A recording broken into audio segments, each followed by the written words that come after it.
start with the NET paper 1 solution for January 2017. We'll be covering the first 33 questions in this class. Now most of the questions from teaching communication were direct. However, the questions from computers and analytical and logical reasoning were bit tricky. Questions from environment and computers were based on contemporary issues.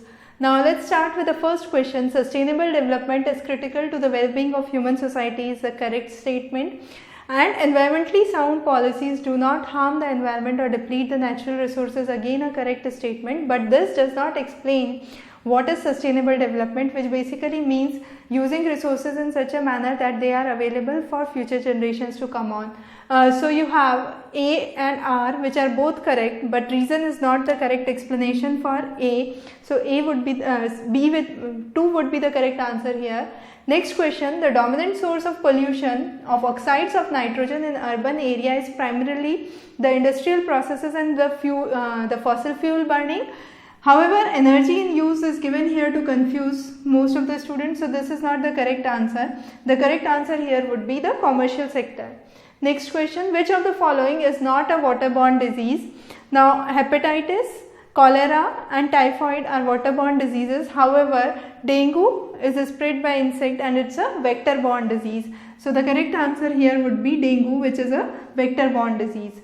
Next question, which of the following is a characteristics of Web 2.0 application? Now Web 2.0 applications, a classic example would be Facebook. So it has multiple users at a single point of time and they can share information through online platform. So you have 2 as the correct answer here, where people can collaborate and share information online. Next question, this question was also asked in July 2016. Word processing software has a function which is known as mail merge, and this function enables the person to merge one or more documents together. Next question, DVD is a technology that is known as digital versatile disc, or we also call it as digital video disc. So 3 is the correct answer here. Which of the following is a demerit of globalization of higher education? Now, exposure to global curriculum is a merit of globalizing higher education. However, promotion of elitism, that is few certain universities get more weightage. Then you have commodification, which would really lead to increase in the cost of higher education. So B, C and D are the correct options here, which are the demerits of globalization of higher education.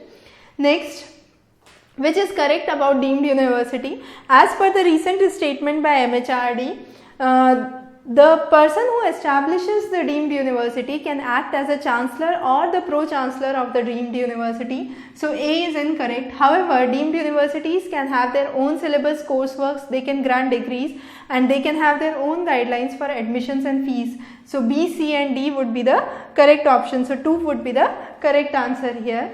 Next question. This we have already covered in our class on renewable energy targets 2022. So the target for small hydro power projects is 5 gigawatts. So the answer here would be 2. Next question. Kigali agreement was signed in Rwanda and that talked about phasing the HFCs, the hydrofluorocarbons, and it was signed by more than 140 nations. So it was a part of the Kigali agreement signed in Rwanda. We have already covered that in our class on COP22. Now next is, which of the following is a natural hazard which is not hydrometeorological? So tropical cyclones, tsunamis, floods, droughts, avalanche, all are examples of hydrometeorological hazards. However, sea erosion is not an example of hydrometeorological disaster. Next is, judge of a high court or judge of a supreme court holds its office due to good behavior. So the answer here would be C, that C only. 2 would be the correct choice. Next question, the purpose of value education is best served by focusing the concern for human values and it should not focus on religious, social or cultural values. So 3 would be the correct answer.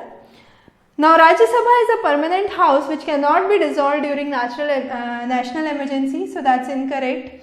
Again, union territories like Delhi and Pondicherry have representation in Rajya Sabha, so D is correct. So the only two options that are correct here are B and C. So for 14 you have answer B and C as the correct option, that's 2. Next question. Which is not an immediate consequence of president's rule in a state? President can appoint the removal of council of ministers with the chief minister and take over by the central government are the two immediate consequences. There is no need for an appointment of new chief secretary, so this is incorrect, and there can be either dissolution or suspension of the state assembly, so this is also incorrect. So A and D would be the answer here, that's first would be the correct answer. Next question. Teaching method where learners' participation is made optimal and proactive is through discussion method. This includes discussions on life skills, classroom discussions and so on. So 1 would be the correct answer. Next question. One of the most powerful factors affecting teaching effectiveness is related to, so teaching effectiveness is governed by the educational system of the society. So you have 4 as the correct answer here. Next, formative evaluation accelerates the pace of learning, however it is less reliable as compared to the summative evaluation, because summative evaluation you have higher length of test and the reliability gets higher. So reason is incorrect but assertion is true. So you have A is true but R is false would be the correct answer here. Next question. Now out of these statements, which shows a good relationship between teaching learning relations? So when a student fails, it's the teacher who fails, that's correct. Every teaching must ensure learning, that's again correct. However, there can be teaching without learning that takes place, and a teacher not only teaches but himself or herself learns as well. So 1, 2, 3 and 5 are the correct options here. So 2 would be the correct answer. 2 would be the correct answer here. 4 and 6 are incorrect statements. Now next, learning is a lifelong process is a correct statement, and learning to be useful must be linked with life processes is again correct, but this statement does not explain why learning is a lifelong process. So you have both assertion and reason are true, but reason does not explain the assertion. So you have 2 as the correct answer here. Next question. Effectiveness of teaching is judged by the learning outcomes of the students, kind of very direct question which is usually asked in it. Next is you have to match the correct sets. So experimental methods use standardized test. Ex post facto methods use typical characteristics test. These are done when the event has happened. Then you have descriptive survey which uses questionnaire, and finally historical method which talks about primary and secondary sources. So you have 3, 4, 2 and 1 as the correct sequence. So B would be the correct answer here. Next question.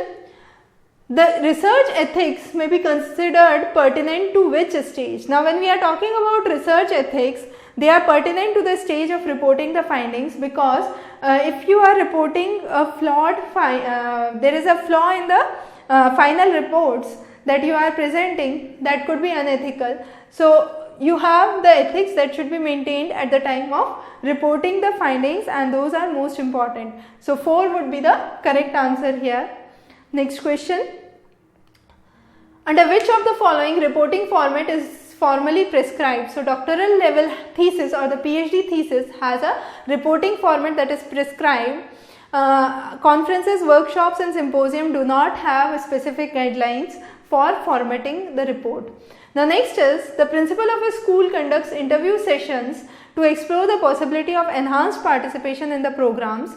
Now when there is exploring the possibility and enhanced participation, it's a kind of action research, because there is opportunity for new ideas to be generated. And there was another question that there would be another question that is asked on action research, which is the next question.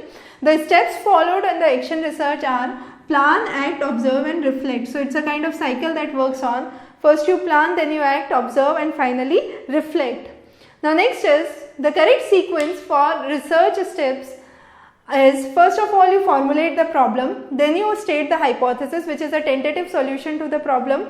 You try to lay down the research design, collect the data, analyze that data, give generalizations and finally lead to findings and conclusions. So 3 would be the correct answer here. Next question is based on passage.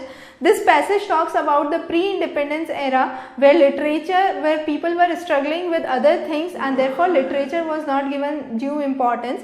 However, at present Indian literature is very rich with huge collection that exists. Now what I have done here is I have underlined the important sections with the number of the question where this statement comes true, and you have the answers which are marked here. So let's go on to the first question. Identify the factors responsible for submergence of creative energy in Indian literature. So the correct answer here would be great agony of partition, which is given in this statement. No doubt it did, but it was soon submerged in the great agony of partition. Next question was, the passage has the message of, the passage talked about national reconstruction and economic development. So 4 would be the correct answer here. Then the next question talks about, the passage has a message of. Now this again talks about the great literature emerges out of the chains of convulsions, and that is mentioned in the passage itself. Again, what was the impact of last Great War on Indian literature?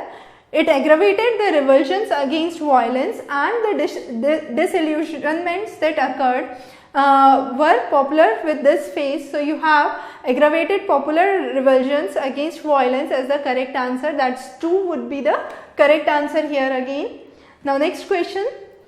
What did Tagore articulate in his last testament was the exposure to the human pretensions of the Western world. Again 2 would be the correct answer here. And finally, the stance of Indian intelligentsia during the period of Great War was, they expressed the sympathy for England's dogged courage. So 4 would be the correct answer. I have marked the respective sections in the passage itself to show the reference for these answers. With this we cover the first set of questions. We will be covering the next set of questions in the next class. You can subscribe to our channel for more updates, and leave any doubts as comment below the video. Have a good day ahead.